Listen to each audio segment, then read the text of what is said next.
Hey everyone, to assume you understand now what virtualization means, now to get into it and start virtualizing our Linux operating system inside our Windows operating system, we have two options here. We have VirtualBox and VMware.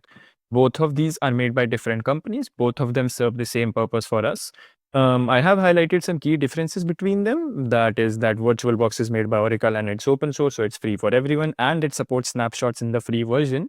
Whereas VMware Workstation or VMware Virtualizer does not support snapshots, but both of these are free for our case. So you can use any of those. In this course, I will be utilizing VirtualBox because I am the most comfortable with it.